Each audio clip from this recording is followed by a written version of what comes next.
Ikaw naman kasi, yung bunganga mo, hindi mo mapigilan. Gamitin mo nga minsan yung utak mo bago ka magbitiw ng mga salita. Nakakasakit ka na eh. Tingnan mo, pati anak natin, hindi ka na natagalan. Oh, bakit? Masama na ba magsabi ng totoo? Masyado lang kasing sensitive si Phoebe. Alam mo naman palang sensitive yung bata eh. Pinagsalitaan mo pa ng hindi maganda. Ay nako, maliit na bagay lang kasi pinalalaki ng anak mo. Oras na umuwi siya rito sa bahay, malilintikan talaga siya sa akin. Marami na siyang naabalang tao. Maliit na bagay lang ba yung lait-laiti mo sariling anak natin? Imbis na ikaw na nanay niya magtanggol, nangunguna ka pa talaga. O ngayon, ano nangyari? Naglayas ang anak natin. Uuwi din yun kapag nagutom. Tsaka marami naman na naghahanap sa kanya. Maging aral na sana to sa'yo. Hindi sa lahat ng oras kailangan mong manlait ng kapwa mo, lalo't kapamilya mo. Biro lang naman yung sa akin. Biro na nakakasakit na. Alam ko na hindi nagmana sa'yo si Phoebe. Hindi katulad ng dalawang anak natin. Pero kailangan bang ipangalandakan mo pa sa harap pa mismo ng mga kakilala natin? Oh, sige, para matapos na lang to pagbalik niya, hihingi ako ng sorry. Baguhin mo na yung ugali mo na mapanlait. Baka mamaya ay makahanap ka ng katapat mo. Masama bang magpakatotoo? Anong gusto mo, sabihin ko na maganda si Phoebe kahit hindi naman? Talaga naman kamukha mo siya eh. Hindi katulad ng ate at kuya niya na kamukha ko. Ikaw kasi tuwing nagsasalita, puro panlalait na lang ang lumalabas sa bibig mo. Pati kami mag-ama, biktima ng matabil mong dila. Kasalanan talaga to ng batang yun eh. Dahil sa kanya nagkakagulo tayo. Walang may kasalanan dito kundi ikaw. Wala ka na bang gagawin kundi sisihin ako, ha? Nakakapikon ka na. Oo, ikaw talaga ang sisisihin ko. Hindi kita mapapatawad kapag may masamang nangyari sa anak natin. Oh, saan ka pupunta? Nag-uusap pa tayo, Luisito. Saan pa ba ako pupunta? Alangan namang maghintay lang ako dito sa bahay. Hahanapin ko ang anak natin. Ikaw, bahala ka kung gusto mo lang maghintay dito. Nagkaroon ng handaan ng araw na yon dahil kaarawan ng anak na panganay na mag-asawang Kuya Luisito at Ate Janice. May mga bisitang dumating kabilang na mga kaklase at kaibigan ng dalaga. Naging tampulan kasi ng tukso ang bunsong anak ng mag-asawa na si Phoebe. Dahil na rin sa pangunguna ng ina. Labis yung dinamdam ng dalagita dahilan para lumayas. Maghahating gabi na noon na makauwi si Kuya Luisito. Bakas sa kanya ang pagod at labis na pag-aalala. O ano, nakita mo ba si Phoebe? Kung nakita ko siya, di sana kasama ko na siyang umuwi dito sa atin. Maayos ako nagtanong sa'yo, hindi mo kailangan magalit. Malay ko ba kung nakita mo na siya, ayaw lang sumama sa'yo. Kung nakita ko na siya, hindi pwedeng hindi ko siya isamang pauwi. Nag-aalala rin naman ako sa kanya, hindi nga ako makatulog eh. Kahit ang mga kapatid niya, grabe din ang pag-aalala sa kanya. Lahat ba ng mga kaibigan niya pinuntahan mo na? Oo, pati mga professor niya pinuntahan ko na rin. Hindi kaya nagtanan ng anak natin? Ano ka ba naman, Janice? Ano ba yung sinasabi mo? 15 anyos pa lang ang anak natin. Takot nga makisalamuha sa mga tao eh. Magtatanam pa na wala namang boyfriend. Malay natin may tinatago pala ang batang yun. Hindi naman kasi siya nakikipag-usap sa atin eh. Hindi katulad ng mga kapatid niya. Baka sa'yo lang, pero sa akin lagi siyang nakikipagkwentuhan. Sinasabi niya kung sino mga kaibigan niya. Yung mga ginagawa nila sa eskwelahan at kahit yung mga bagay na nagpapasaya at nagpapasama ng loob niya. Ganun ba? Kasi sa akin hindi naman siya nagkukwento. Paano? Lalapit pa lang sa'yo. Naiinis ka na. Niayaw mo siyang makasama sa labas. Para bang nahihiya ka na makitang kasama mo siya. Hindi ka tulad nung dalawa. Pinagmamalaki mo lagi sa ibang tao. Hindi yan totoo, no? Pantay ang pagtingin ko sa kanilang tatlo. Kaya ko lang hindi siya laging masamahan dahil meron akong importanteng ginagawa. Tsaka nandiyan ka naman para samahan siya eh. Huwag mo akong gawing tanga. Kinakahiya mo talaga si Phoebe dahil hindi siya kagandahan sa paningin mo dahil sa kulay niya na nakuha sa akin. Hindi ka tulad ng kuya at ate niya na mestizo at mestisa. Gusto mo kasi lagi kang nakakatanggap ng papuri galing sa ibang tao. O bakit? Nakakataba naman talaga ng puso na makatanggap ng papuri ah. Ikaw kasi ayaw mo naririnig na pinupuri ang mga anak natin na maganda at pogi. Ang punto ko dito ang pagiging mapanlait mo.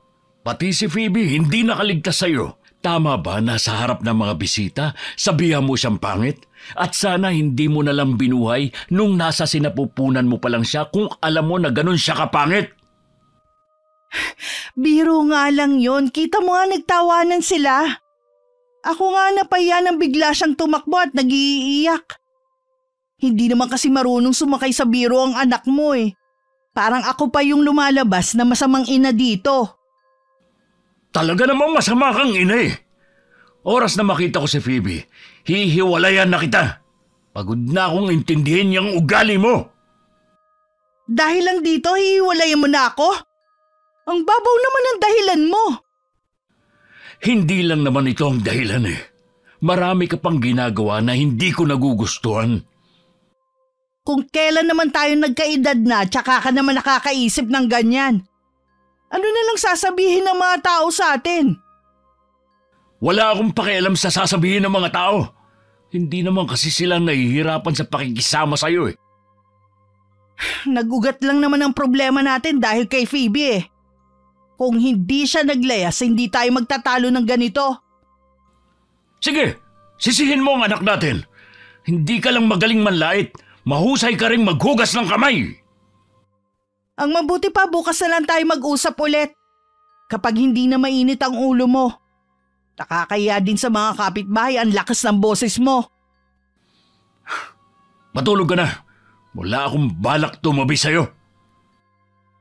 Kinabukasan maaga pa rin gumising si Kuya Luisito para hanapin ang anak na si Phoebe. Kahit ang mga kapitbahay nila nag-aalala na rin sa dalagita. Bandang tanghali na makabalik siya sa kanila. May balita ka na ba? Oh, nakita ko na si Phoebe. Dahil na rin sa tulong ni Anjo. Nagkita kayo ng kapatid kong si Anjo? Siya nagturo sa akin kung nasan si Phoebe. Ayaw pa sana niyang sabihin dahil nangako siya sa bata na hindi ituturo kung nasan siya. Eh nasan ang anak natin? Bakit hindi mo siya isinama pa uwi? Nasa bahay siya ng lolawanan niya. Ha? Eh bakit siya nasa bahay ng tiyahin mo? Tuwing dumadalaw ako kay Tiyawana, lagi kong sinasama noon si Phoebe. Kaya naging malapit na siya sa lola niya. Mabuti nga doon siya pumunta. Nag-usap na kami ng masinsinan ng anak natin. Gusto niyang doon na tumira. Ano? Bakit ka pumayag na doon siya titira? Kinumbinsi ko ang anak natin na sumama sa akin pa uwi dito. Pero nagmatigas siya. Nakiusap siya na hayaan na lang muna siya. Mabait naman ang tiyahin ko eh. At mag-isa na lang sa buhay. Eh paano ang pag-aaral niya? Bakasyon pa naman eh. Kung sakali na ayaw na niya dito sa atin, si Tiyawana na lang daw ang bahalang magpaaral sa kanya. Hindi ako papayag. Samahan mo ako sa bahay ng tiyahin mo. Kukunin natin si Phoebe. Mas makakabuti na hayaan na lang natin siya. Malaki ang sama ng loob niya sa'yo. Ayaw ka muna niyang makita. Ang arte naman ng batang yun. Akala mo naman kagandahan siya.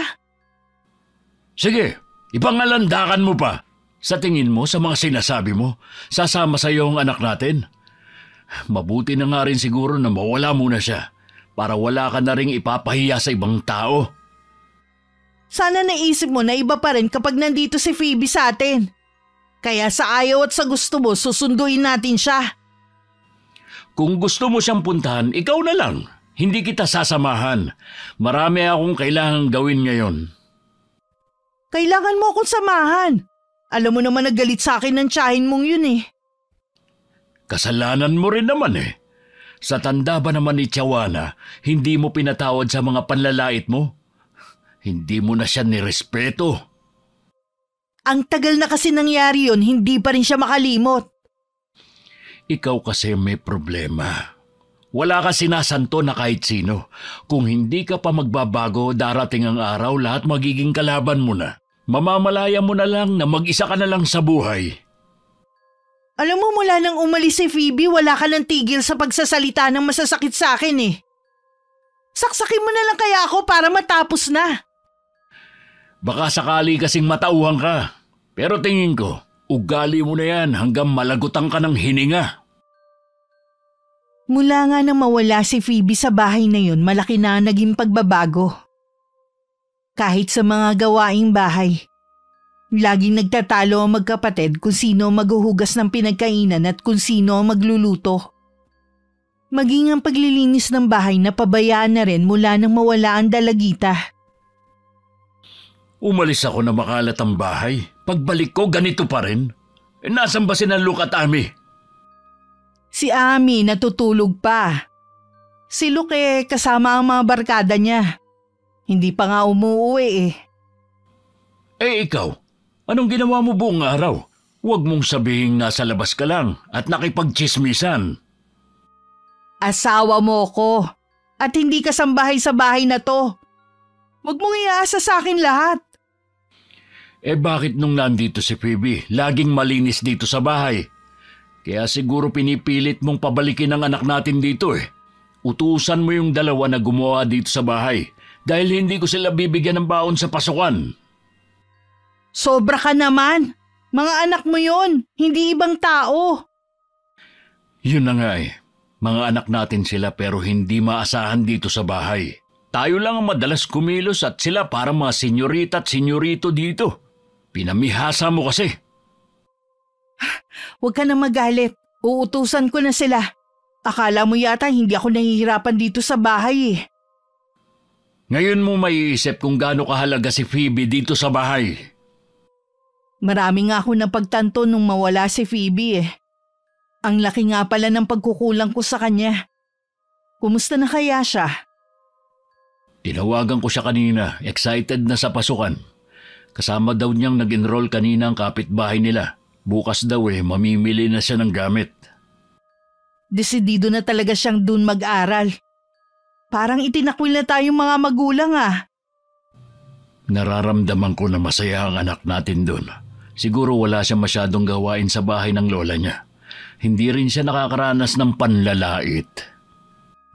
Oh, ayan ka na naman.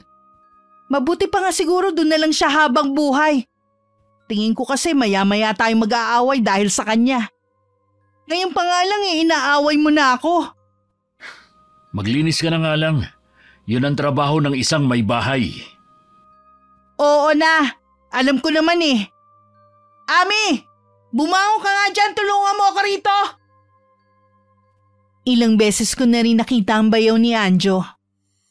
Masasabi kong mabait talaga siya. Ayon din sa kwento ng asawa ko, mas malapit siya sa bayaw kaysa sa kapatid niya. Mahadera at pintasera daw ang ate Janice niya. Palibhasa daw kasi kahit noon napakaganda nito. Nagmana raw sa ate niya ang 2 anak maliban sa bunso na kamukha ng bayaw niya. Maganda naman si Phoebe ah. Kaya hindi ko maintindihan ng ate mo. Bakit iba ang trato niya ron? Kung makita mo kasi yung 2 ko pang pamangkin, baka sabihin mo naman na hindi sila mukhang magkapatid. Nagmana kasi ang mga yun sa kapatid ko eh. Bali si ate kasi, anak sa Amerikano ni inay. Kaya ganun ang itsura niya. Oo nga pala. Magkapatid lang kayo sa ina ng ate mo. Okay naman ba ang samahan niyo? Ayos lang naman, pero hindi kami ganun kalapit sa isa't isa. Noong mga bata pa kasi kami, mas siyang pinapabura ni inay. Tuwang-tuwa kasi siya kapag napupuri na may magandang anak. Wala palang pinagkaiba ang sitwasyon niyo ni Phoebe. Oo, pero wala naman sa akin yun. Okay na rin pala na umalis sa puder ng mga magulang niya ang pamangkin mo. Kahit ako kasi, sobrang naaawa nung umiiyak siya at kinikwento ang ginawa ng nanay niya sa kanya. Sumobra na nga talaga si Ate Janice. Sana wag niyang pagsisihan ang mga ginawa niya sa anak niya. Hindi ko tuloy maiwasang kabahan kapag ipinakilala mo na ako sa ate mo. Huwag kang matakot. Hindi naman yun nangangagat eh. Hindi nga nangangagat. Baka husgahan naman ang buong pagkatao ko. Hindi ko naman hayaan na gawin niya yun sa'yo, no? Tsaka kapag nandun na tayo, iwasan mo na lang siya. Yun bang bahay na titirhan natin doon, malapit lang sa bahay nila? Medyo malapit sa kanila. Kung ayaw mo namang tumira doon, pwede naman tayo rito eh. Kaya nga lang, habang buhay tayo mangungupahan. Umuwi na lang tayo doon. Sabi mo nga, ang bahay na yun pamana sa'yo ng itay mo. Kung hindi pa natin titirhan, baka tirhan na ng mga elemento. Yun nga din ang iniisip ko eh. Tsaka kapag walang nakatira, naluluma ang bahay. Pero bago naman natin lipatan ipapaayos ko muna para maging komportable yung pagtira natin. Sa totoo lang, excited na rin akong tumira sa totoong bahay natin. Iba kasi yung umuupa lang. Iba kasi kapag sariling bahay, mas malaya ka makakakilos. Magagawa mo rin ang lahat ng gusto mo. Bukas may kakausapin na ako para mabisita ang bahay, para malaman kung ano mga dapat ayusin. Kahit may konting pangamba, excited pa rin ako na makakalipat na kami sa bahay ni Anjo. Iniisip ko rin kung ano magiging reaksyon ng ate niya. Oras na malamang nag-asawa na ang kapatid niya. 3 buwan pa lang kaming kasal ng asawa ko. Kailan lang din naman ipinaalam ni Anjo sa bayawan tungkol sa kasal namin. Kailan kaya maiisipan ni Anjo na dumalaw dito? Para ba namang kabuti ang taong yun Susulpot lang kung kailan maisipan. Alam mo namang abala ang kapatid mo. Bakit ba gusto mo siya makita? Meron kasi kung sasabihin sa kanya. Total naman hindi siya mapirmi sa isang lugar Ano naman ang sasabihin mo dun sa tao? Sasabihin ko sa kanya na ibenta na ang bahay niya rito. Kesa naman maluma at masira ng anay. Tinawagan ako ng kapatid mo kanina. Nagpapatulong siyang humanap ng tao na gagawa sa bahay niya. Ibig lang sabihin nun, wala sa bokabularyo niya na ibenta ang pamanang bahay sa kanya. Diyan na siya titira ulit?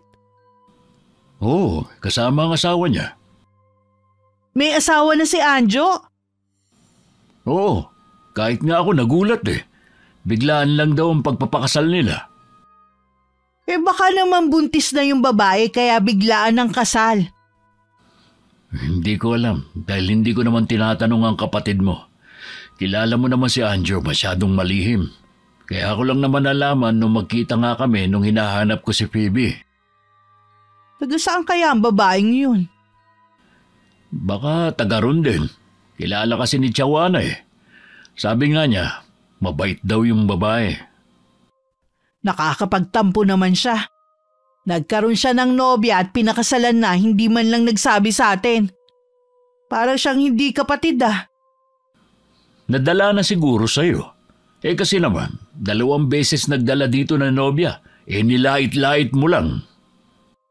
Totoo naman kasi na parang patay gutom yung nobya niya. Mukhang wala pang pinag-aralan. Dapat kasi pumili siya ng katulad niya. Yung nakatapos at may magandang trabaho. Huwag na nating ungkatin yon, tapos na rin naman. Ang importante ngayon, may asawa na siya. Sana naman hindi madamot ang asawa niya. Baka mamaya hindi na ako makahingi ng pera sa kapatid ko. Ikaw kasi inugali mo na ang paghingi ng pera sa kapatid mo. Dinadahilan mo pa mga anak natin. Kung hindi ako humihingi kay Anjo, sa tingin mo kaya mararanasan ng mga anak ko maghanda ng bongga tuwing birthday nila? O mabilhan sila ng mga gadget? Abay, kung sa'yo lang ako aasa, baka mamuti lang ang mga mata ko sa kakahingi sa'yo. Kaya ko namang ibigay, pero ayoko lang sanayin ng mga anak natin sa luho. Akala mo yata hindi ko narinig sinagot-sagot ka ni Ami nung wala kang maibigay sa kanya. Yan ang resulta ng ginagawa mong pagkukonsinti sa kanila eh. Oo na, kasalanan ko na. Sabi ko nga mag-asawa ng mayaman para maibigay ang luhong gusto niya. Mali naman yung pangaral mo eh. Sana sinabi mo na mag-aral mabuti para kapag may trabaho na, mabili niya ang gusto. Napapansin ko lagi na lang akong mali sa paningin mo ah. Lahat na lang ng gawin ko at sabihin ko puro mali sa'yo. Totoo naman kasi. Dahil sa ugali mong yan, gusto na kitang hiwalayan. Sinabi mo na yan dati nung maglaya si Phoebe. Pero hindi mo namang ginagawa. Gagawin ko na sana yon. Pero nakiusap ang anak mo na huwag ko kayong iwan ng mga kapatid niya. Mahihirapan daw kayo, lalo kung pati ako aalis sa bahay na ito. Sinabi ni Phoebe yon? Oo. Kahit masama ang loob niya sa'yo at sa mga kapatid niya, inaalala pa rin niya kayo. Sana naman maisip niyang umuwi dito sa atin. Mas gusto niya sa lolawana niya. Meron na daw siyang mga kaibigan doon. Baka hindi lang mga kaibigan ang makilala niya. Baka makatagpo din siya ng boyfriend. Nangako ang anak natin na magtatapos muna siya bago makipag-boyfriend. May tiwala naman ako sa kanya. Ako, walang tiwala sa kanya. Nagawa nga niyang lumayas Oras na mag-asawa siya agad. Walang dapat sisihin kundi ikaw. Hindi mangyayari ang sinasabi mo. Itaga mo pa sa bato. Halos 1 buwan din bago naayos ang bahay na titirhan namin ni Anjo. Dahil matagal na natenga ang bahay, marami ang kinailangan palitan. 1 linggo pa pwede na kaming lumipat. Saan ka galing? Hinahanap ka kasi ni Ami. Meron daw siyang sasabihin sa'yo. Tiningnan ko yung bahay ni Anjo. Tapos na pala. Ang laki na nagbago sa bahay, pumangit tuloy tingnan. Wala na tayo dun. Sila naman ang asawa niya ang titira Wala naman talaga tayong pakialam Sinasabi ko lang kung ano yung napansin ko dun sa bahay. Sobrang laki pa para sa 2 tao. Baka naman kapag nandyan na mag-asawa laitin mo rin yung babae. Nako, baka makarinig ka ng hindi maganda sa kapatid mo. Oo na. Tsaka kahit naman laitin ko pa yung babae, hindi naman sila maghihiwalay na dahil kasal na. Bakit nga pala nakalabas ang polo na yan? Nakalimutan mo na ba? Ninong ako sa kasal ng anak ni na paring Abner at Maring Rosa. Nakalimutan kong kinuha ka nga palang ninong. Isa pa ang anak nilang si Madel. Mahirap na nga siya kumuha din ng kapwa mahirap. Mukha pang sapatos ang itsura. Aba, pwede siyang masugatan sa haba ng baba. Dumali ka na naman babae ka. Nagmamahalan ng 2 kaya nga sila magpapakasal Wala ka nang pakialam kung ano man ang katayuan nila sa buhay. Para naman kasing walang pangarap sa buhay ang anak nila Sina Abner at Rosa hindi man lang sinabihan ng anak. Itsura naman kasi hindi pa naghanap ng maayos-ayos na lalaki. Konting-konti na lang talaga bibinggo ka na sa akin. Bakit ba ang init na naman ang ulo mo? Parang nakikipagkwentuhan lang naman ako sa'yo Wala namang kasing kakwenta-kwenta yung sinasabi mo Ang mabuti pa, puntahan mo na lang ang anak mo. Tinapat namin na walang pasok sa trabaho ang asawa ko nung lumipat kami sa bahay niya.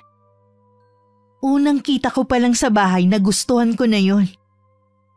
Mukhang tahimik din ang lugar.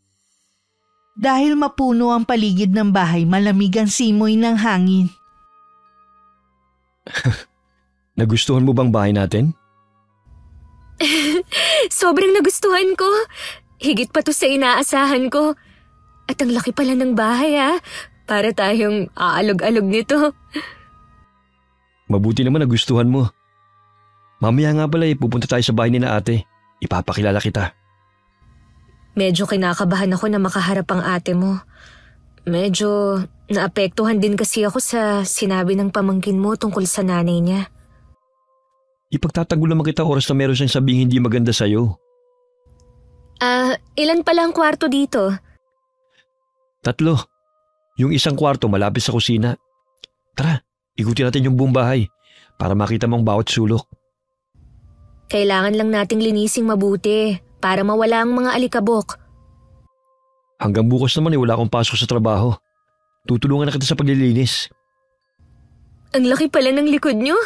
Pwede akong magtanim dito ng mga sari-saring gulay. Magandang ideya yan. Para hindi ka rin mainip sa paghihintay sa akin. Mababait naman siguro ang mga kapitbahay niyo dito, no? Oo naman. Lahat sila mga kaibigan nito nung nabubuhay pa siya. Hindi ako mag-alala na maiwan ka rito mag-isa. Dahil alam ko maaasahan ang mga kapitbahay natin. O paano?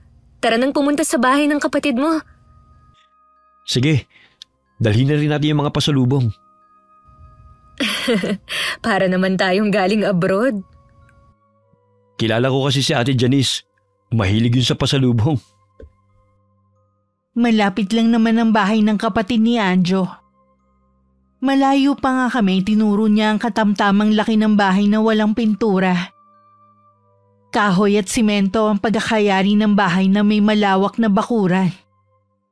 Mainit naman kaming binati ni Kuya Luisito. Nagmano naman sa amin ang 2 niyang pamangkin.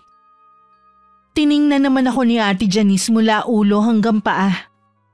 Mahigpit naman na hinawakan ni Anjo ang kamay ko. Akala ko wala kang balak ipakilala ang asawa mo. Kasal na nga ba talaga kayo?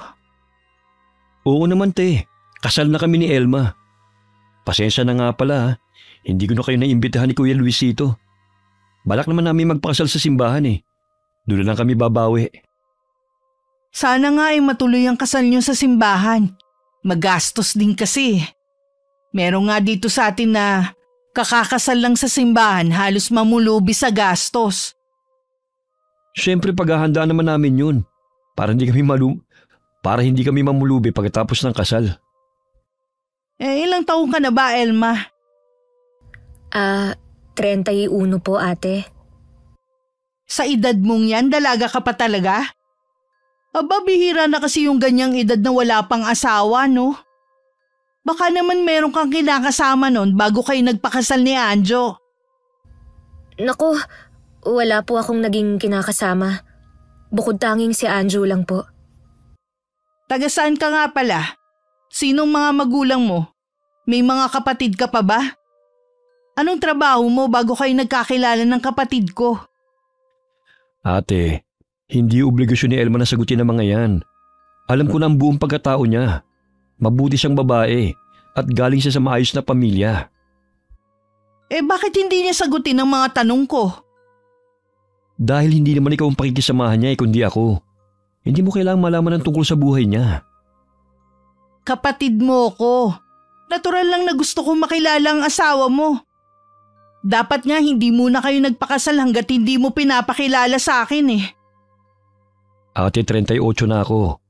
Kaya ko na magdesisyon para sa sarili ko. Hindi ko na kailangan ng permiso mo. Ang laki na ng pinagbago mo. Dahil ba sa kanya? Ang mabuti pa, uwi na lang kami. Mali yata na nagpunta pa kami rito ng asawa ko eh. Gusto ko lang naman makilala ang asawa mo. Masama ba yun? Hindi ko kasi gusto ang mga tanong mo eh. Para namang hindi mo ko kilala. Prangka akong tao at ayoko ng mga pasakali.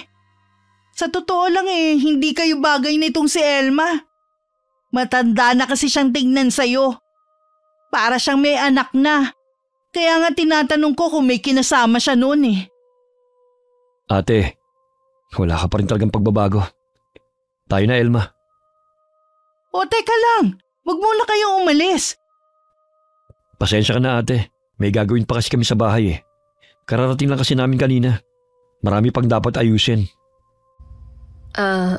Babalik na lang po kami sa ibang araw. Pakisabi na lang ho kay Kuya Luisito na umuwi na kami.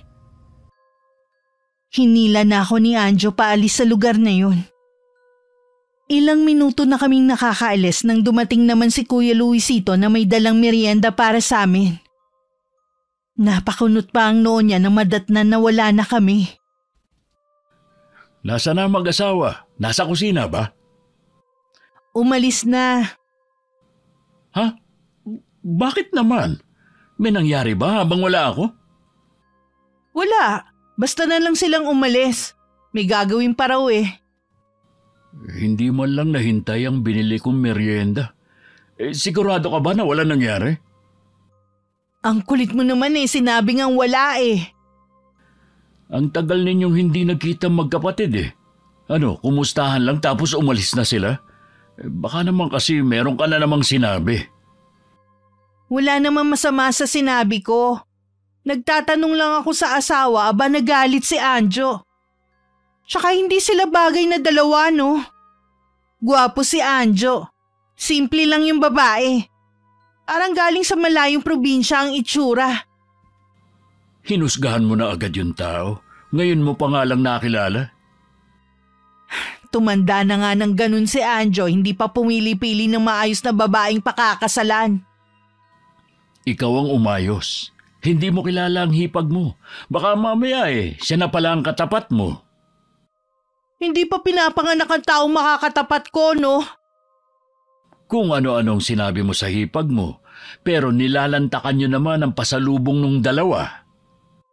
Hindi nga masarap eh. Pinagtsatsagaan na lang namin ng mga anak mong kainin kesa naman masayang. Sa bahay, pinilit ko na lang baliwalain ang ginawang trato sa akin ng hipag ko. Inaasahan ko na rin na baka hindi niya ako magustuhan. Baka iwasan ko na lang na mag-cruise ang landas namin. Pagpasensya mo ng ate ko ha. Ayos lang. Inaasahan ko na rin naman na ganun ang magiging pakikiharap niya sa atin. Dapat pala hindi mo na kita pinakilala sa kanya. Hindi naman tama na dito na tayo nakatira hindi mo pa ako ipakilala.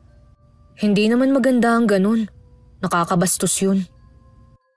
Wala rin namang pinagkaiba sa ginawa niya sa'yo eh. Hayaan na lang natin. Masasanay din siguro ako na ganun ang ugali ng kapatid mo. Hindi na ako papayag na gawin niya ulit sa iyo ang kabastusan niya. Naisip ko bigla. Kaya siguro ganun ang ugali ng kapatid mo. Dahil ubod siya ng ganda. Mas mukha din siyang bata sa edad niya. Hindi na ako magtataka kung siya ang pinakamaganda sa lugar niyo. Tama ka sa mga sinabi mo. Pero hindi dahilan yun para umasa siya na para bang wala siyang kapintasan. Naiintindihan ko na talaga si Phoebe kung bakit mas ginusto na lang niyang magpakalayo-layo. Nakakaawa nga talaga ang pamangkin ko na yun. Tagal din ang pagtitiis niya. Bumilib din ako sa kanya dahil siya mismo ang kumawala sa nanay niya. Sa wakas, masaya na siya sa lola Juana niya. Kahit naman ang lola niya masaya sa pamangkin ko eh. Hindi ko lang maiwasan na makisimpatya kay Kuya Luisito. Alam ko kasi namimiss na rin niya si Phoebe. Buti nakakatagal pa ang bayaw mo sa kapatid mo. Naawa na nga ako sa kanya eh. Alam ko nahihirapan na rin siya sa pakikisama kay Ate Janice. Pero tinitiis niya dahil sa mga anak niya. Ay, wag na nga natin silang pag-usapan. Nakakalungkot lang kasi. Mabuti pa, samahan mo na lang ako sa kusina. Magluto na lang tayo ng hapunan kahit maaga pa. Kinabukasan, naging bisita namin si Kuya Luisito. Humingi siya ng dispensa sa ginawa ng asawa niya sa amin ni Anjo. Halata talaga sa aura ng bayaw ng asawa ko na mabuti siyang tao. Minalas lang talaga na mapunta siya kay Ate Janice. Baka meron akong maitutulong sa inyo. Wala na Kuya Luisito. Naayos na namin ang mga gamit kahapon. Konti lang kasi ang dala naming gamit. Sana hindi dinamdam ni Elmo ang mga sinabi ng ate mo. Hindi naman niya dinamdam. Kaya lang pinapaiwas ko na lang siya. Kumusta nga pala kayo ng mga bata? Nalulungkot pa rin kasi wala na si Phoebe sa bahay. Wala nang malambing kong anak. Sa totoo lang kuya, kahit ako naawa sa pamangkin ko nung malaman kong ginawa ni ate sa kanya. Parang di niya anak si Phoebe. Yung dalawa lang kasi ang paborito niya dahil kamukha niya. Si Phoebe kasi kamukha ko. Hindi alam ni ate, ang bunso niya ang pinakamabait sa lahat at masipag. Hindi yun na nakikita ni Janice. Ang mahalaga lang sa kanya ang panlabas na anyo. Isa rin sa mga dahilan ko kaya lumayo ko nun kay ate. Masarap din pala maging malaya. Siguro ganun din ang nararamdaman ni Phoebe ngayon. Nang huli kami magkausap masigla ang boses niya. Hindi tulad nung nasa bahay siya. Laging malungkot at takot. Magmerienda muna kayo. Salamat, Elma. Sana magustuhan mo ang lugar namin. Mababait naman ang mga taga rito Oo naman, Kuya Luisito. Sigurado po na magugustuhan ko dito. Sanay po ako sa ganitong lugar. Hihingi na rin sana ako ng dispensa sa ginawa ni Janice. Wala na po yun sa akin. Kalimutan na lang natin. Unang kita ko pa lang sa'yo. Alam ko, mabait ka. Swerte kayo sa isa't isa ni Anjo. Dito na kayo mananghalian, Kuya Luisito. Dadamihan ko huwang sinaing ko. Sa susunod na lang siguro. Meron pa kasi akong kailangang gawing trabaho Sumadya lang talaga ako rito para alamin kung meron ba akong maitutulong sa inyo. Minsan uminom tayo, kuya. Oo ba? Yun nga namimiss ko nung dito ka pa umuwi. Sa susunod na wala akong pasok, ako naman ang taya. Lagi kasing ikaw ang nanglilibre nun Hindi na rin naman nagtagal si Kuya Luisito sa amin. 1 linggo na kami sa bahay na yun nang kausapin ng hipag ko si Anjo. Pinapunta niya sa kanila ang asawa ko para dun mag-usap. Sabihin mo natin kung anong sasabihin mo. Hinihintay kasi ako ng asawa ko sa bahay. Nagpakatanda ka na rin lang, hindi ka pa pumili ng maayos na mapapangasawa. Bakit Ano ba ang problema mo kay Elma? Bulag ka ba? O nagayuma ka ng babaeng yun? Hindi mo ba nakikita ang itsura niya? Para sa akin, ang asawa ko ang pinakamaganda sa lahat ng babae. Ayoko na makakarinig ng panlalait mula sa'yo. Ngayon ko nasisiguro na ginayuma ka nga ni Elma. Gumising ka na, Anjo. Ang daming babae dyan na masigit sa kanya. Yung babagay sa'yo. Tama na! Lahat na lang ng naging nobya ko noon, nilait mo pagkatao. Sa pagkakataong to, hindi na kita papayagan. Alam mo ba kung taga saan ang babaeng pinakasalan mo? Nakilala mo na ba ang pamilya niya? Oo ang sagot ko sa lahat ng tanong mo. Tigilan mo na kami ni Elma. Intindihin mo na lang ang pamilya mo. Bakit? Akala mo ba pinababayaan ko ang pamilya ko, ha? Hindi ba? Kaya nga umalis sa inyo si Phoebe, di ba? Magbago ka na, te. Huwag mo nang hintayin na may isa pang umalis sa pamilya mo. Huwag mo ngang isali ang pamilya ko. Ikaw ang pinag-uusapan natin at ang asawa mo na kung saan mo lang dinampot. Hindi mo ba alam na pinag-uusapan na kayo ng mga taga rito? Lahat sila sumasang-ayon sa akin. Hindi kayo mukhang mag-asawa. Para kayong mag-ina. Wala akong pakialam sa sinasabi ng ibang tao. Hindi naman sila ang bumubuhay sa akin para paapekto ako sa kanila Para ka kasi mauubusan ng babae sa pagpatol mo sa Elma na yun Sana pala tuluyan ka nalang nagpakamatandang binata. Masyado kang makasarili. Hindi mo man lang iniisip kung paano na ako pagtanda ko. Aalagaan ba ako ng mga pamangkin ko? Oo naman. Basta suportahan mo lang sila at ibigay mo ang mga gusto nila. Marunong naman tumanaw ng utang na loob ang mga anak ko, no? Hindi ko tuloy maiwasang isipin na may motibo ka kung bakit mo inaayawan si Elma. Kahit na ano pa ang gawin mo, hindi ko siya iiwan. Kung yun ang gusto mong mangyari. Ang tigas talaga ng ulo mo! Bahala ka na nga! Hindi naman inilihim sa akin ni Anjo ang naging pag-uusap nila ng ate niya. Pagkatapos marinig ang mga sinabi niya, hindi ko na napigilan na makaramdam ng inis sa hipag ko. Kahit naman sinong babae ang iharap mo sa ate mo, hindi niya magugustuhan at lalaitin lang niya. Yun na nga Umalis na lang ako kaysa umaba pa ang pagtatalo namin. Ayokong mawala ang respeto mo sa kanya. Kaya lang sumusobra na rin ang ate mo eh. Kaya nga nagdesisyon na ako na huwag lang pumunta sa kanila kahit ipatawag pa niya ako. Mas gugustin ko pang mawala ng respeto sa kanya kaysa paulit-ulit kanyang bastusin. Sorry kung nagkakagulo kayo ng kapatid mo nang dahil sa akin. Hindi mo kailangan mag-sorry. Wala ka namang ginagawang masama eh. Kailangan ko na lang sigurong ihanda ang sarili ko sa mga gagawin pa ng kapatid mo. Hindi ko naman hahayaan na may gawin siyang masama sa'yo. Ako ang makakalaban niya.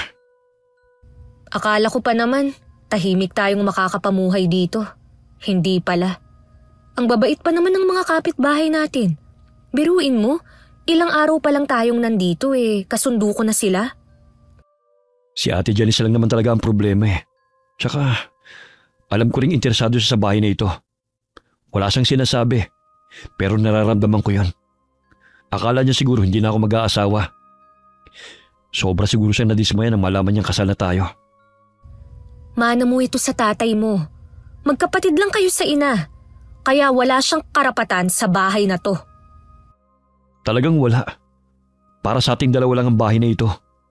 Kapag ginulong niya pa tayo o ikaw, hindi ko yung palalampasin. Nagtitimpi lang talaga ako dahil kay Kuya Luisito. Lihim naman ako napangiti sa sinabi na yun ni Anjo. Lalo tuloy lumalakas ang loob ko na kalabanin ng kapatid niya. Naging tahimik naman ang sumunod na mga araw ng pagsasama namin. Wala rin akong balita sa hipag ko. Kaya naman nagulat ako sa bigla niyang pagsulpot sa bakuran namin habang nagtatabas ako ng damo. Ate Janice, nakakagulat naman po ang pagdalaw niyo. Kumusta na kayo? Hindi na kasi kayo bumalik sa bahay eh. Naging abala kasi kami sa pag-aayos ng bahay namin eh. Ang swerte mo naman talaga, no? Bukod sa mabait na ang kapatid ko, may pera na at bahay. Ano pang hahanapin mo? Swerte din naman po sa akin si Anjo. Swerte ba ka mo? Saan banda? Aminado po ako na hindi ako kagandahan. Pero hindi naman po yun lang ang mahalaga. Dapat may mabuti ring kalooban. Alam ko na minahal ako ni Anjo dahil sa ugali ko. Ang sabihin mo, ginayuma mo siya. Kaya napaibig siya sa'yo. Hindi po yan totoo. Mahal po niya talaga ako. Tingin ko sa'yo mahirap lang din naman. Bukod sa hindi ka naman maganda. Ano pa ba ang maiisip ko na dahilan para umibig sa'yo ang kapatid ko, ha? Huwag mong ipilit na dahil sa pagiging mabait mo. Hindi ako naniniwala sa'yo. Hindi ko na ipagpipilitan pa sa inyo ang bagay na yun. Mabuti naman. Papasok ako ng bahay. Titingnan ko ang loob. Pasensya na. Hindi ka pwedeng pumasok sa bahay ko. Ano? Bahay mo? Nagpapatawa ka ba? Asawa ako ng kapatid nyo. Natural na sa akin din ang bahay niya. Kaya nasa akin kung sino ang papapasukin ko. Umalis ka sa harapan ko. Huwag kang umarang sa pinto. Oras na magpumilit ka, irereklamo kita. Baka nakakalimutan mo. Kapatid ng namayapang ama ni Anjo ang kapitan dito. Hindi pa naman kayo natatagalan na nagsasama ng kapatid ko, ipinapakita mo na agad ang tunay mong kulay. Mali. Hindi mo pa talaga nakikita. Kung ako sa'yo, huwag mo akong pilitin na ipakita ako sa'yo kung sino ako. Sa tingin mo matatakot ako sa'yo? Taga rito ako at ikaw dayo lang. Alam ko na dayo lang ako. Hindi ba dapat na mas matakot ka sa akin? Siguro meron kang tinatago, no? Malalaman ko rin yun. At yun ang gagamitin ko para hiwalayan ka ni Anjo. Isaksak mo sa kukote mo ang sasabihin ko. Hindi kayo bagay ng kapatid ko. Kahit ilang minuto nang wala ang hipag ko, nanginginig pa rin ako sa matinding galit.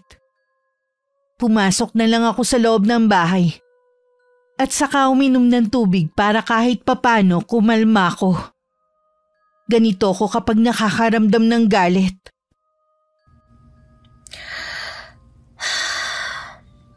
Bukas ko na lang itutuloy ang pagbubunot ng damo sa labas. Nagpapahinga muna ako para mawala ang paninikip ng dibdib ko.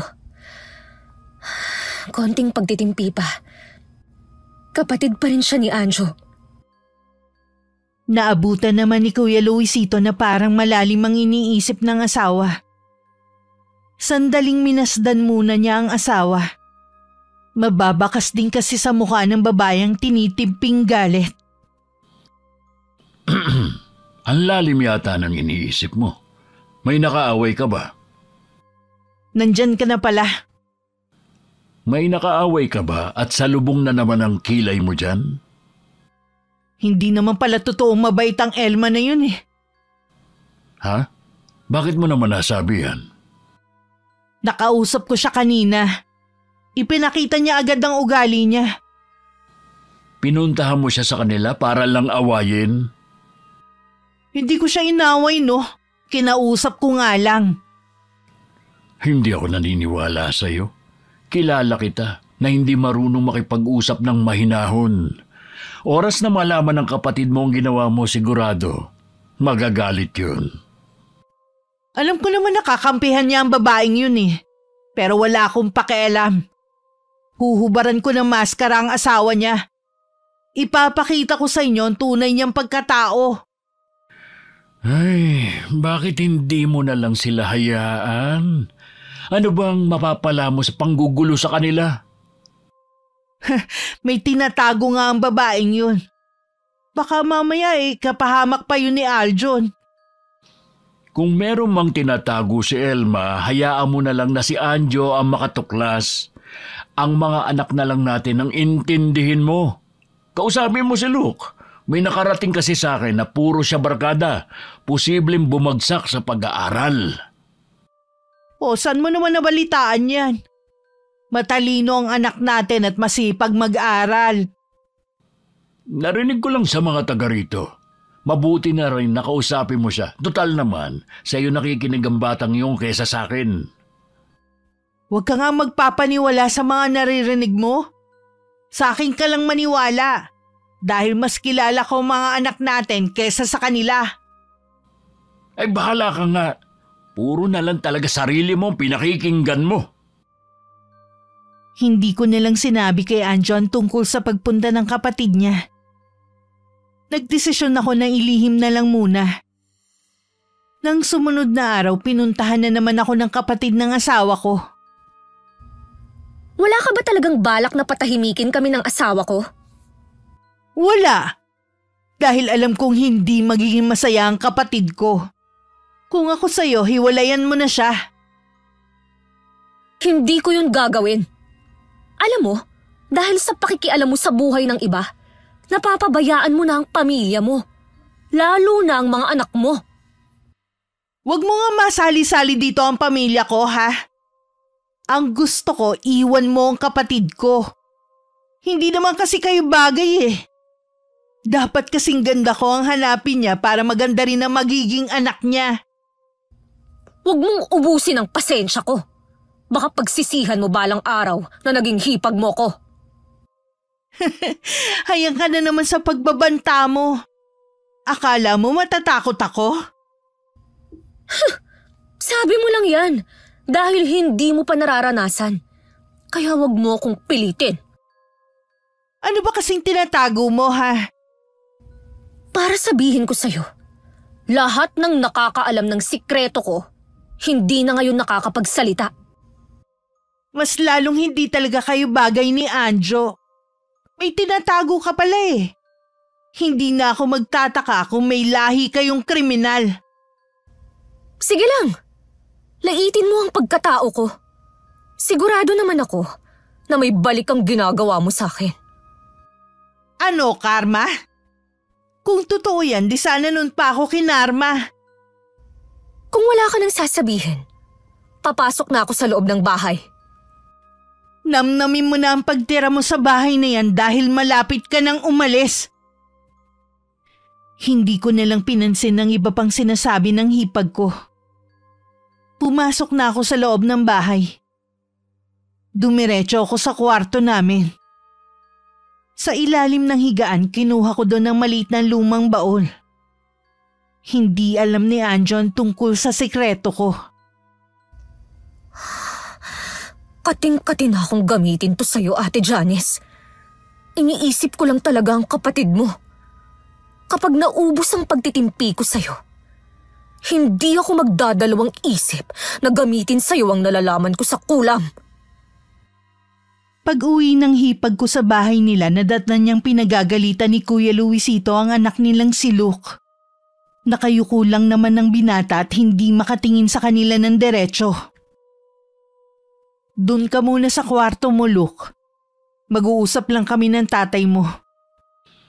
Galing ako sa eskwelahan ng anak mo. Matagal na pala siyang hindi pumapasok. Marami siyang bagsak na subject noong nakaraan. Sino nakausap mo? Baka naman nagsisinungaling lang yun. Sinisiraan ng anak natin. Mismong professor niya nakausap ko. Hindi na rin naman tinanggi ng anak mo. Ang katwiran niya, natatakot siya na magalit tayo kaya inilihim niya. Noon pa kasi sinasabi ko ng subaybayan mo ang mga anak natin pero hindi ka nakinig. Wag lang akong sisihin mo, may kasalanan ka rin naman eh.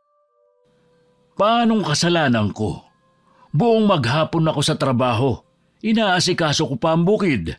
Kulang na nga lang gawin kong araw ang gabi para lang matugunan ko mga pangangailangan ninyong mag-iina. Anong gagawin natin? Nakakaya kapag nalaman to ng mga tao. Pues, humarap ka ng nakataas pa rin ang noo. Hindi mo kailangan magpaliwanag sa kanila kung bakit hindi na makakapag-aral si Luke. Hindi ba natin siya papapasukin sa pasukan? Sinabi ko na sa kanya kaninang magtrabaho na lang siya para makatulong sa gastusin dito sa bahay. Hindi ko na siya gagastusan sa pag-aaral niya. Kung gusto niyang pumasok ulit, ay siya mismo magpaaral sa sarili niya. Hindi mo pwedeng gawin niya sa anak natin. Sisirain mo ang kinabukasan niya.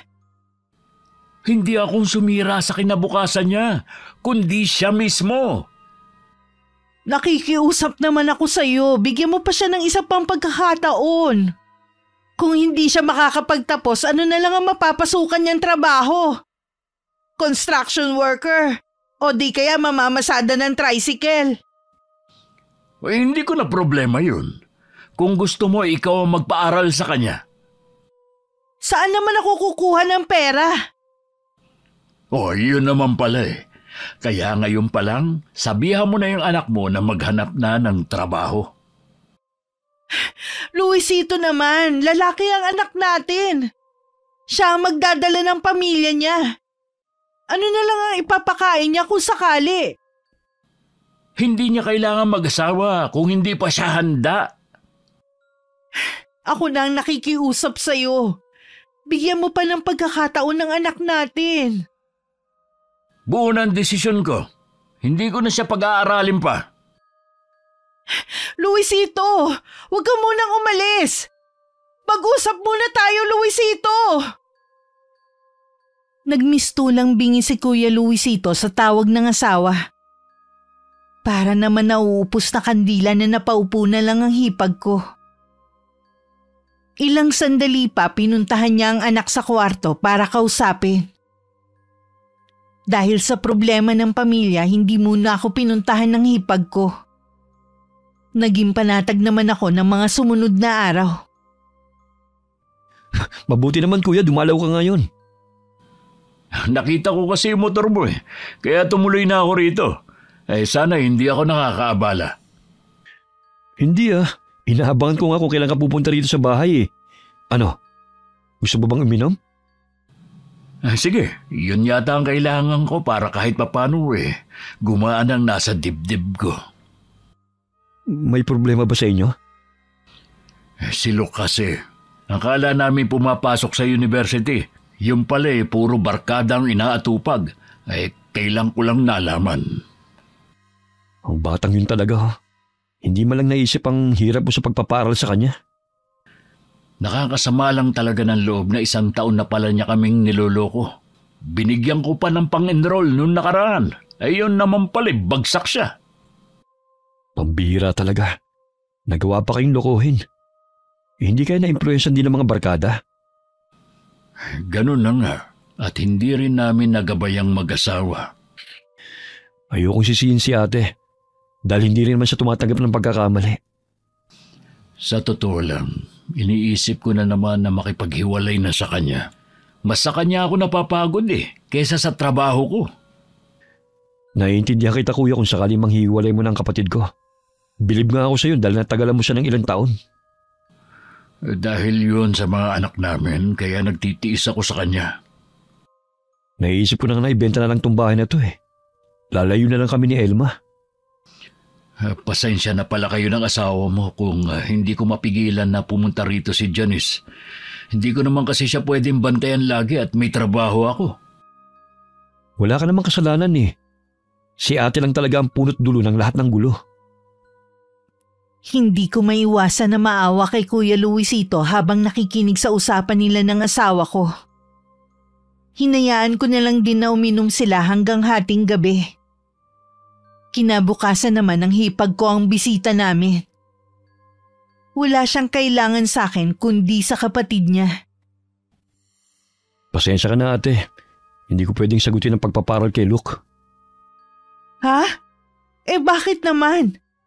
Kaya mo naman pag-aralin ng pamangkin mo.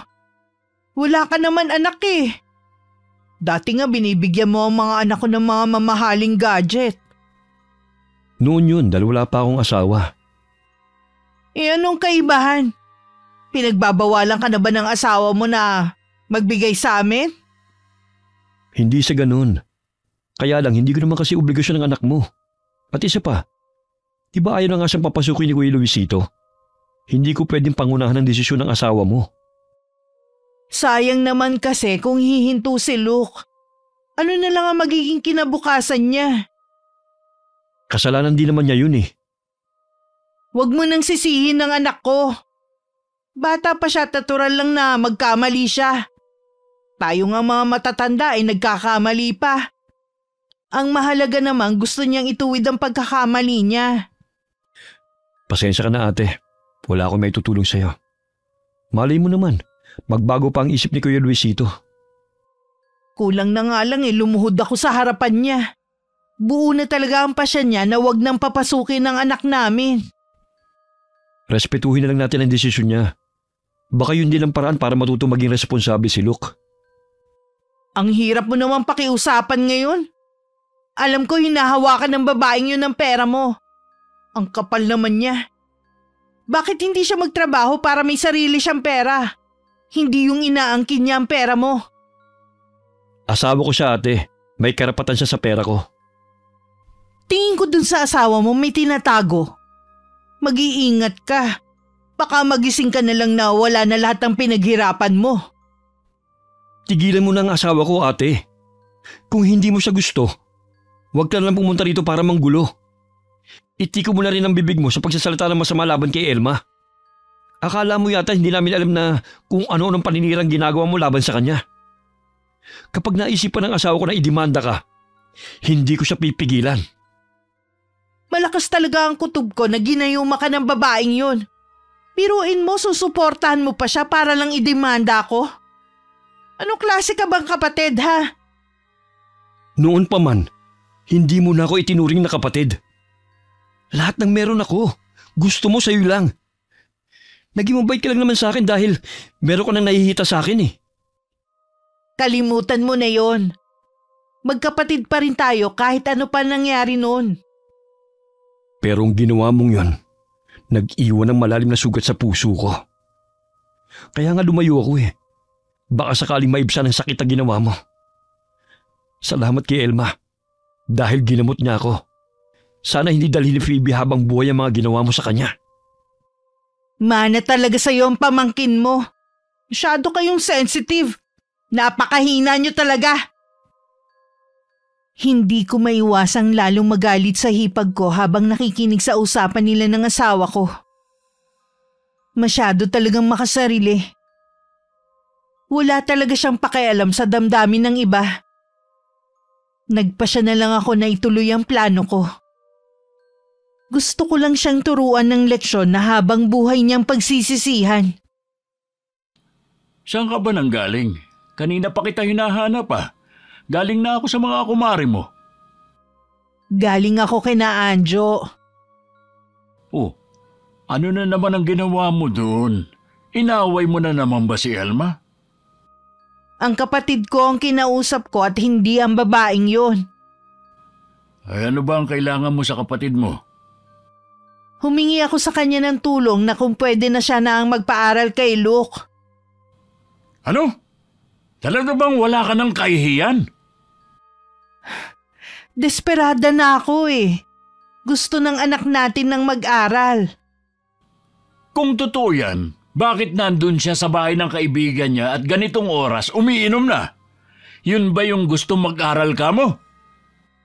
Masama ang loob niya kaya siya umiinom. Kasalanan mo rin kasi. Gawain na niya yon bago pa natin siya mabuko. Huwag mo na kasing ipagtanggol. Kaya hindi natututo eh. Bakit ba puro na lang kamalasan ang nangyayari sa bahay na to? Tama ka.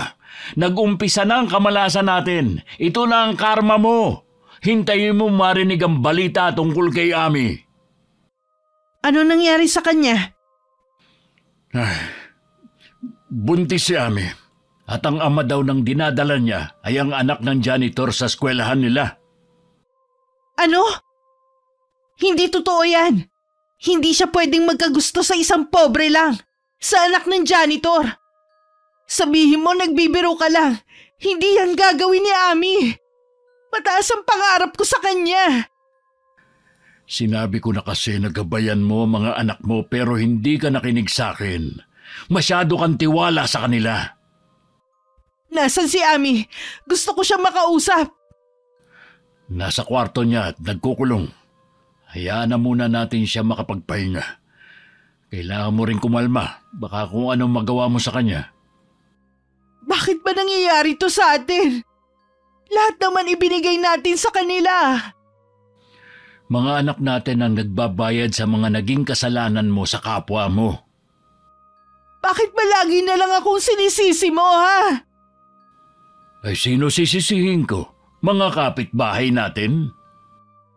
Baka may nagdala lang ng kamalasan sa atin. Mula lang naman ang tumungtong sa bahay natin si Elma tsaka nagsimula ang kamalasan sa atin eh. Aminin mo na ikaw may kasalanan. Huwag mo nang ipasa ang sisi sa ibang tao. Ang tanga-tanga naman ni Ami. Hindi ginamit ang utak niya. Ang ganda-ganda niya papatol lang sa ganong lalaki. Ang taas ng pangarap ko sa kanila ni Luke pero binigo nila akong pareho. Hindi umuwi ng gabing yun si Anjo dahil may trabahong kailangan tapusin. Sinamantala ko naman yun para maisagawa ang orasyon na magpaparusa sa hipag ko. Yun ang unang beses na gagawin ko yun. Ang lola ko talaga ang mangkukulam sa pamilya namin.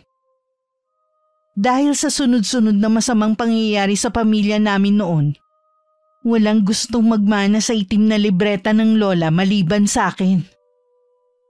Inaral ko ang nilalaman nito hanggang matutunan ko ang ilang orasyon na nakasulat dito. Sadya siguro tayong pinagtagpo. Para ako ang maging karma mo sa mga ginagawa mo. Mali ka ng taong nilait-lait. Sinaktan mo rin si Anjo, kaya igaganti ko na rin siya. At ang anak mong si Phoebe. Saktong pagsapit ng 12:00 ng gabi, inumpisahan ko ng bigkasin ng mga nakasulat sa aklat ni Lola. Paulit-ulit ko yung binibigkas. Hanggang nakakarinig na ako ng boses na sumasabay sa akin. Mag-uumaga na nang matapos ako sa ginagawa ko. Pasensya ka na kung ngayon lang ako ha. Ang dami kasing trabaho eh. Ayos lang. Teka, maghahain lang ako ng almusal natin. Bakit parang amoy kandila yata ang buong bahay? Ha? Kasi kagabi brownout, di ba? Kaya nagsindi ako ng kandila. Wala na kasing laman na gaas yung gasera natin eh. Ganun ba? Matagal bang nawala ng kuryente? Mag-uumaga na rin nung magkailaw. Hindi nga ako makatulog eh. Nag-aalala kasi ako na baka magkasunog dahil sa nakasinding kandila. Hindi naman siguro magbabrown out mamaya. Siguro nga. Halika na rito, nakahain na ako. Kanina pala, duman ako sa may tindahan. Nakita ko yung tiyahin ko. Kilala yun at chismosa dito sa lugar natin. Nabanggit niya na buntis daw ang pamangkin kong si Ami. Ha? Di ba nag-aaral pa yun? 1 taon na lang sana ay magtatapos na siya. Ano pa ang nalaman mo sa tiyahin mo? Hindi na ako nagtanong pa. Mas gusto ko kasi yung mag-asawa magsabi sa akin. Alam mo naman na kapag galing sa ibang tao ang kwento, sigurado na may dagdag bawas na ang impormasyon. Kung sa bagay nga, tama ka rin. Sunod-sunod na ang dagok sa pamilya nila. Naaawa ako kay Kuya Luisito. Bakit ba kasi may anak na hindi pinapahalagahan ang paghihirap ng mga magulang? Maswerte nga sila kumpara sa ibang mga bata. Hindi naman nagkulang si Kuya Luisito eh. Sa tingin ko, nasobrahan sila sa pag-iintindi ni Ate Janice. Lahat kasi ng luho nila ibinigay.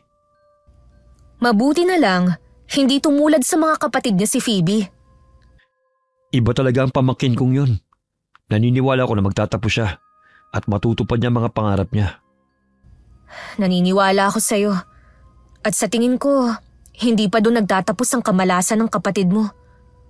Kumbaga, nag-uumpisa pa lang. Baka pumunta ako sa kanila mamaya. Magpapahinga muna ako. Gusto mo bang sumama? Nako, hindi na. Alam mo naman na ayaw sa akin ng ate mo eh. Tsaka tama lang na damayan mo sila sa pinagdadaanan nila ngayon. Salamat ha. Hindi mo ako pinagbabawalan na puntahan sila. Kahit ganun ang trato sa akin ng ate mo, pamilya mo pa rin sila. Sana lang, maayos na ang problema nila sa mga anak nila. Hapon na nung pumunta si Anjo sa bahay ng kapatid niya. Napahaba kasi ang tulog niya. Naabutan naman niya ang mag-asawa pero wala ang mga pamangkin. Nabalitaan mo na siguro ang nangyari kay Ami, kaya ka pumunta rito. Kumusta na si Ami? Pinasama ko na sa lalaking yon kesa naman na patuloy niya kaming bigyan ng kahihiyan. Wala na tayong magagawa pa sa nangyari. Suportahan na lang natin ang desisyon ni Ami. Kailangan niya kayo para maging matatag siya na harapin ang bago niyang buhay. Wala na akong pakialam sa kanya. Mula ngayon wala na akong mga anak. Ate, huwag kang magsalita ng ganyan. Siguro tuwan-tuwa ang asawa mo sa nangyayari sa pamilya ko, no? Hindi ganun si Elma. Nakikisempate pa nga siya sa inyo eh. Siguro todo dasal niya para masira ang pamilya ko dahil galit siya sa akin. Naalala ko nagbanta pa siya sa akin noon. Ikaw lang ang galit na galit sa kanya. Wala nga siyang sinusumbong na kahit na ano eh. Siya ang nagdala ng kamalasan sa pamilya natin. Kung ganyan ka lagi, hindi na ako pupunta rito. Imbis na isipin mong mabuti ang mga nagawa mo, may oras ka pa talagang sisihin ang asawa ko? Pagpasensya mo na lang ang ate mo, Anjo. Naguguluhan lang kasi siya sa nangyayari. Nakakasawa na kasing intindihin ang ugali niya. Pasensya na rin, kuya. Pero huling punta ko na rito. Pwede kang pumunta sa bahay. Laging bukas yun para sa'yo. Alis na ako. Ay, pambihira ka naman, Janice. Pinuntahan na nga tayo ng kapatid mo dito para makisimpat siya, ganyan pa ang ginawa mo. Bakit ba ang init ng dugo mo kay Elma, ha? Hindi ko rin maipaliwanag pero iba ang kutob ko sa babaeng yun. Basta alam ko meron siyang tinatago. Paano yan? Mukhang seryoso si Anjo na hindi na magpakita dito sa bahay. Hayaan mo siya. Wala na rin naman siyang pakinabang sa atin eh. Ayaw na niyang tulungan ng pamangkin niya para makapag-aral. Hindi naman kasi niya obligasyon yun eh. Pakiramdam ko parang pagod na pagod ako. Magpapahinga na lang muna ako. Napapailing na lang si Kuya Luisito habang sinusundan ng tingin ng asawa. Akala niya nagdadahilan lang ang hipag ko para makaiwas. Kinabukasan, paggising ni Ate Janice may malaking bukol na sa kanyang leeg. Kinapa niya yun pero wala naman siyang naramdaman na masakit. Ipinakita pa niya yun sa asawa.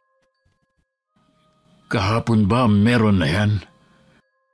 May nakakapa ako pero maliit lang to kahapon. Hindi naman masakit, baka mawala rin to. Namamaos ka na nga eh. Hindi kaya dahil sa bukol na yan? Baka kakaya ko to. Parang gusto ko na lang lumubog sa kahihiyan dahil sa mga ginawa ng anak natin eh. Wala na ako mukhang maiharap sa kanila. Ikaw naman kasi, lagi mo na lang iniisip ang sasabihin ng ibang tao. Talagang maaapektuhan ka ng husto. Ayoko na lumabas kahit kailan. Dito na lang ako. Mabuti pa nga siguro. Baka maisip mo ang mga mali mong nagawa. Akala ni Kuya Luisito hindi makakatagal sa loob ng bahay ang asawa. Pero 1 linggo na ang nakakalipas na natiling nasa loob lang ng bahay ang hipag ko. Kapansin-pansin din ang paglaki ng bukol ng asawa. Bumabagsak na rin ang katawan at malimit dumaing na nahihirapan lumunok. Napilitan ng dalhin ni Kuya Luisito ang hipag ko sa ospital. Pareho silang nanlumong mag-asawa sa resulta sa pagsusuri ng doktor. Mamamatay na ako, Luisito. Wala nang lunas ang sakit ko. Huwag kang mawalan ng pag-asa. Baka mali lang ang doktor na tumingin sa'yo. Hahanap tayo ng magaling na doktor sa ibang lugar. Mag-aaksaya lang tayo ng oras at pera. Alam ko na hindi na ako gagaling pa. Napakabilis naman kasi ng pangyayari. Masigla at wala ka namang sakit nung mga nakaraang araw. Hindi kaya meron nagbigay sa akin ng ganitong sakit. Ano naman ang ibig mo sabihin? Baka galing sa kulam ang sakit ko. Wala naman ako nababalitaan na mangkukulam sa lugar natin eh. Baka si Elma ang may kagagawa nito. Huwag mo nang palalain ang sitwasyon. Gusto mo bang tuluyan na magalit sa'yo si Anjo kung malalaman niya na pinag-iisipan mo na masama ang asawa niya? Wala naman kasi ako naiisip na gagawa nito sa akin eh.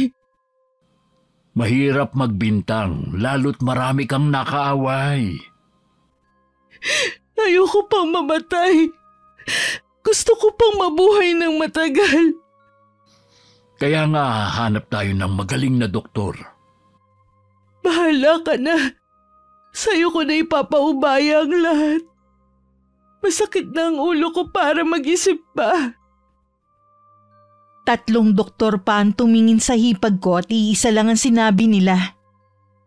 Kanser sa lalamunan ng sakit niya. Dahil sa kakapunta sa iba't ibang ospital, naubos na rin ang ipon nilang pera sa pagpapagamot.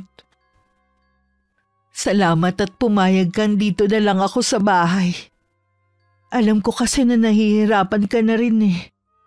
Napabayaan mo ng trabaho mo nang dahil sa akin. Ang importante sa akin, ang gumaling ka.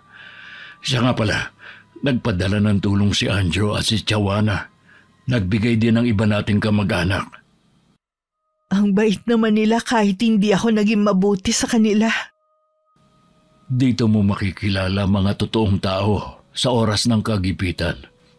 May nagsabi nga pala sa akin na taga rito na may kakilala siyang magaling na albularyo. Wala naman daw mawawala kung susubukan natin.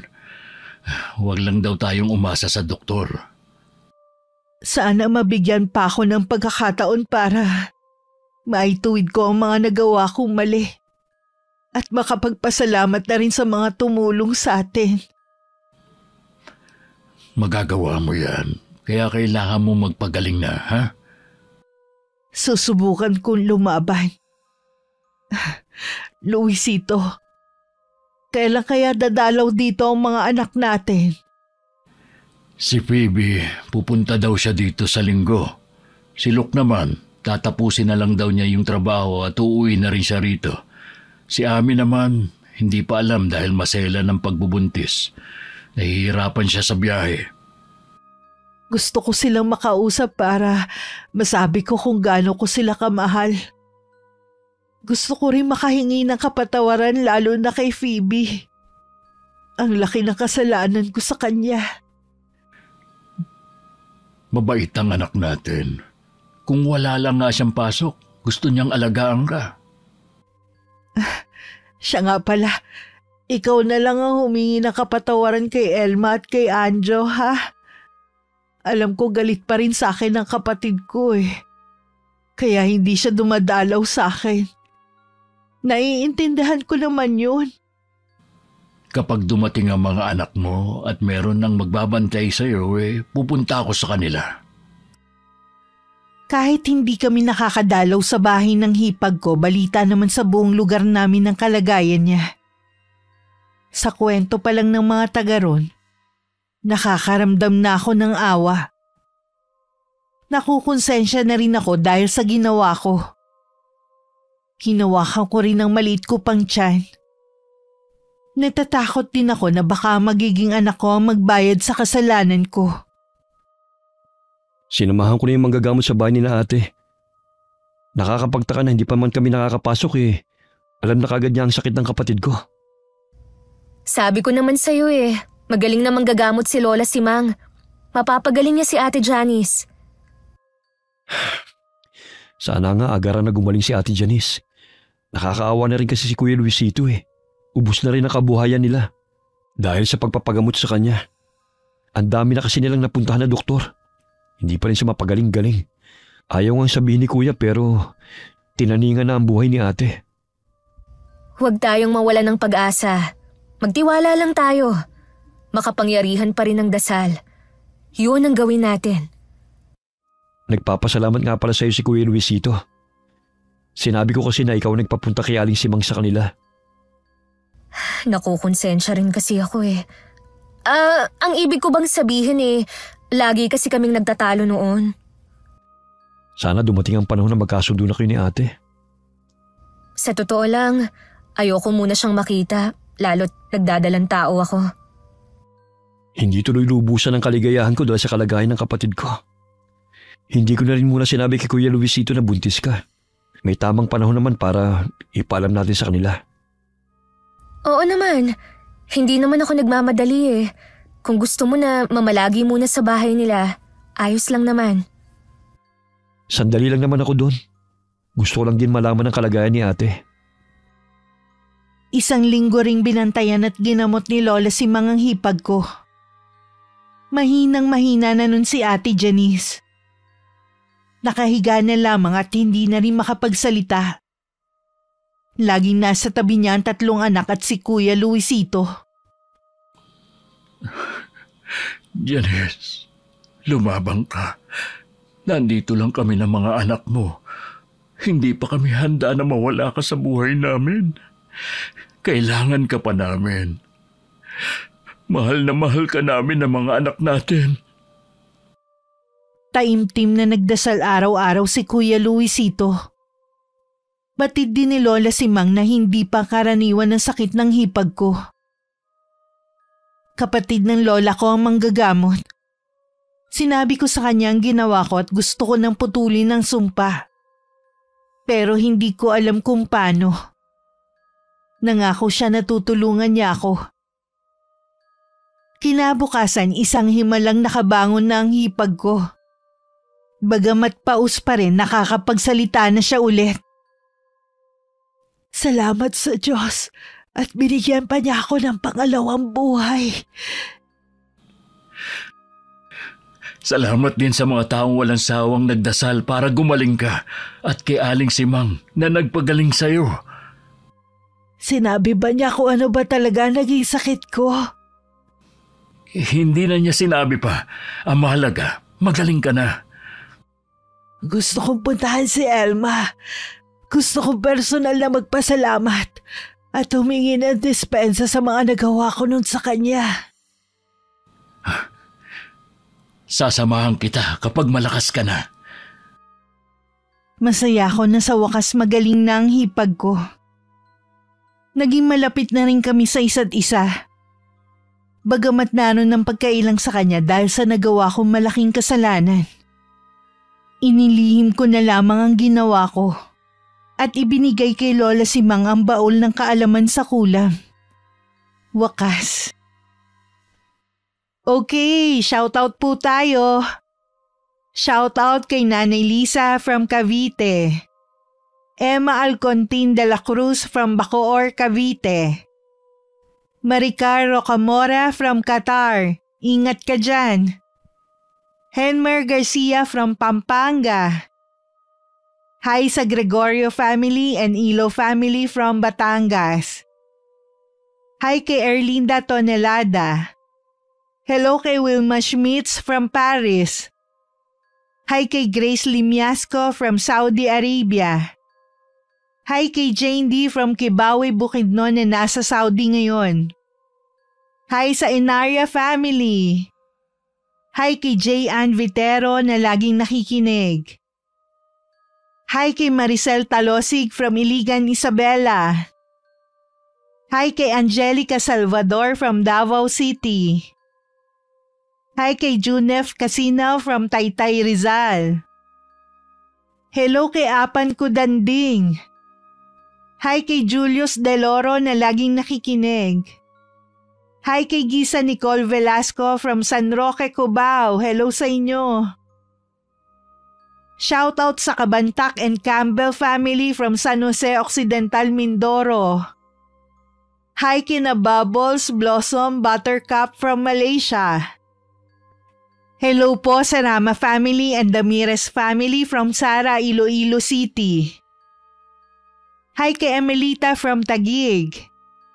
Ali Corndog from Pasig. Hi kay Mayren Notarte from General Santos City. Hello sa Acros family and Tumaliwan family from Tuguegarao.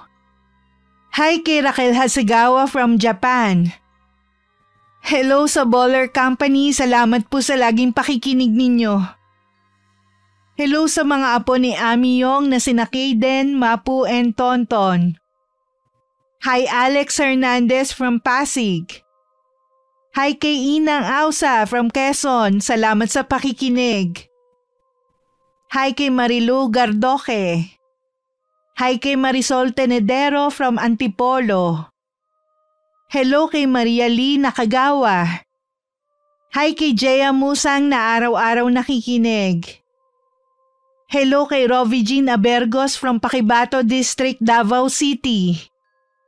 Hi kay Adeline Bajo from Davao City. Hi kay Ate Minda and Leslie from Pakil Laguna from Chef M.